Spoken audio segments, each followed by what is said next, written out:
नमस्कार शेतकरी मित्रांनो, मी भूजल तज्ञ अनंत पाटील मोरे. मित्रांनो, आज आपण रिसोड तालुक्यातील जांभआळा या गावी आलो.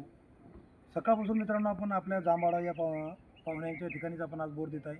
आज परत एकदा आमचे एकनाथ दाजी आढाव यांच्या आपण या प्लॉटिंगमध्ये उभे आहे.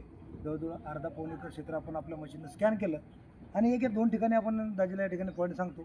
साधारणपणे आजच्या परिस्थितीमध्ये 2 जिवंत वाहिन्याचा पॉईंट दाजीला दिला आणि सरासरी 1.5 इंचीपर्यंत पाणी आज आपण सांगतो. हिवाळ्यामध्ये साहजिकच ते पाणी वाढलेलं असतं. सरासरी पाण्याची सुरुवात या ठिकाणी 190 फुटाच्या प्लस होईल. 250-240पर्यंत दाजी बोरच्या बाहेर पाणी आपल्याला वाहताना दिसत. 350-400 फुटापर्यंत बोर जरी घेतला तर मित्रांनो बोर गाळणार नाही. 2 वेळा गेरू लागेल, पण गेरूचे पॅच कमी असल्यामुळे बोर साहजिकच 400 फुटापर्यंत आपण चालू देऊ शकतो. 1.5 इंचपर्यंत आज रोजीचं पाणी, जिवंत पाणी दाजीला या ठिकाणी लागणार. जसे दाजी या ठिकाणी मशीन आणतील आणि जे काही पाणी लागल्याचा व्हिडिओ असेल मित्रांनो, जसं आपल्यापर्यंत येईल आपण सर्वांना निश्चितपणे प्रामाणिक आपण दाखवण्याचा प्रयत्न करू. धन्यवाद.